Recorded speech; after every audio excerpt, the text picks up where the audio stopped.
प्रेम आत्मा का भोजन है। प्रेम आत्मा में छिपी परमात्मा की ऊर्जा है। प्रेम आत्मा में निहित परमात्मा तक पहुंचने का मार्ग है। उसके बिना जो जीता है भूखा ही जीता है। उसके बिना जो जीता है वो क्षुधातुर ही जीता है। उसके बिना जो जीता है उसका शरीर भला जीता हो, उसका मन भला जीता हो, उसकी आत्मा मरी मरी ही रहती है। उसे आत्मा का कोई अनुभव भी नहीं होता। आत्मा उसके लिए केवल एक शब्द है, सुना गया, पढ़ा गया, लेकिन शब्द बिल्कुल अर्थहीन है, क्योंकि बिना प्रेम के कभी किसी ने जाना ही नहीं कि वो कौन है। बिना प्रेम के तो आदमी अपने से बाहर बाहर ही भटकता है, अपने घर को उपलब्ध नहीं हो पाता। भीतर आने का एक ही द्वार है, वो प्रेम है। जैसे शरीर को श्वास की जरूरत है प्रतिपल, श्वास न मिले तो शरीर का जीवन से संबंध टूट जाता है। श्वास सेतु है, उससे हमारा शरीर अस्तित्व से जुड़ा है। श्वास भी दिखाई तो पड़ती नहीं, सिर्फ उसके परिणाम दिखाई पड़ते हैं कि आदमी जीवित है। श्वास चली जाती है तब भी परिणाम ही दिखाई पड़ते हैं। श्वास का जाना तो दिखाई नहीं पड़ता, ये दिखाई पड़ता है कि आदमी मुर्दा है। प्रेम और भी गहरी श्वास है और भी अदृश्य। वह आत्मा और परमात्मा के बीच जोड़ है। जैसे शरीर और अस्तित्व के बीच श्वास ने जोड़ा है तुम्हें, वैसे ही प्रेम की तरंगें जब बहती हैं तभी तुम परमात्मा से जुड़ते हो। उस जुड़ने में ही पहली बार तुम्हें अपने होने के यथार्थ का पता चलता है। इसलिए प्रेम से महत्वपूर्ण कोई दूसरा शब्द नहीं, प्रेम से गहरी दूसरी कोई अनुभूति नहीं। प्रेम है क्या, और जो इतना महत्वपूर्ण है उसे हम कैसे समझें?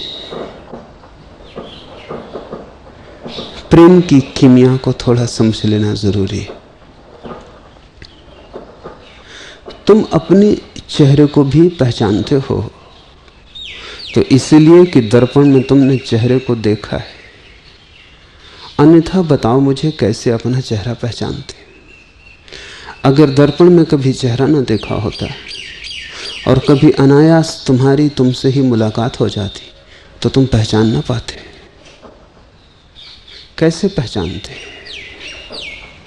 स्वयं को भी देखने के लिए एक दर्पण की जरूरत है। प्रेम दूसरे की आंखों में अपने को देखना है, दूसरा कोई उपाय नहीं। जब किसी की आंखें तुम्हारे लिए आतुरता से भरती हैं,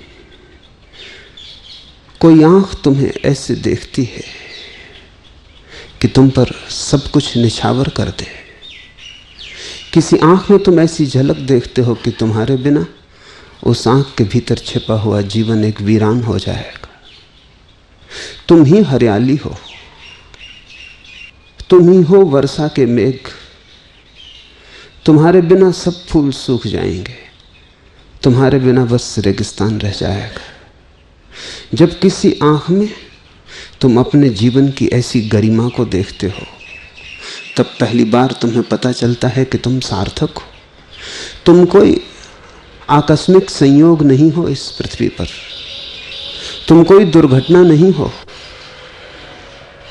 तुम्हें पहली बार अर्थ का बोध होता है। तुम्हें पहली बार लगता है कि तुम इस विराट लीला में सार्थक हो, सप्रयोजन हो। इस विराट खेल में तुम्हारा भाग है। ये मंच तुम्हारे बिना अधूरी होगी। यहां तुम न होगे तो कुछ कमी होगी। कम से कम एक हृदय तो तुम्हारे बिना रेगिस्तान रह जाएगा। कम से कम एक हृदय में तो तुम्हारे बिना सब काव्य खो जाएगा, फिर कोई वीणा ना बजेगी। ऐसा एक व्यक्ति की आंखों में, उसके हृदय में झांक कर तुम्हें पहली बार तुम्हारे मूल्य का पता चलता है। अन्यथा तुम्हें कभी मूल्य का पता ना चलेगा। तुम कितना ही धन इकट्ठा कर लो, तुम व्यर्थ ही लगोगे।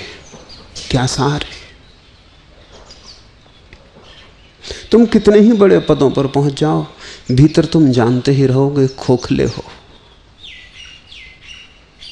और पदों पर तुम जबरदस्ती पहुंचते हो। इसलिए अगर तुम लोगों की आंखों में पदों पर से देखोगे तो तुम्हें लगेगा कि तुम्हारे बिना वो कहीं ज्यादा आनंदित होंगे, तुम्हारे होने से ही उन्हें कष्ट है, तुम्हारे न होने से बड़ी शांति होगी। तुम्हारे पास धन हो और तुम लोगों की आंखों में देखो तो तुम्हें लगेगा कि तुम शत्रु हो, तुमने जैसे उनका कुछ छीन लिया है जो तुम्हारे हटते ही उन्हें वापस मिल जाएगा।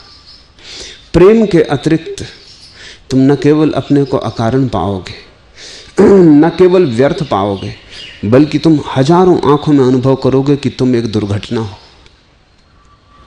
तुम्हारा होना एक अपशकुन है। कोई तुम्हारे कारण सौभाग्य से नहीं भरा है, तुम्हारे कारण सब तरफ दुर्भाग्य के चिन्ह हैं। इन दुर्भाग्य के चिन्हों में, इन दुर्भाग्य की चीखती पुकारती आवाजों के बीच तुम नरक से घिर जाओगे। और अगर तुम्हें अपना जीवन नारकी मालूम पड़ता है तो समझ लेना कि यही कारण है। प्रेम में कोई उतरा कि स्वर्ग में उतरा। प्रेम के अतिरिक्त और सब स्वर्ग कल्पनाएं प्रतीक हैं। एक ही स्वर्ग है वास्तविक, और वो ये है कि तुम किसी के लिए इतने सार्थक हो उठो कि दूसरा अपना जीवन खोने को राजी हो जाए तुम्हारे लिए।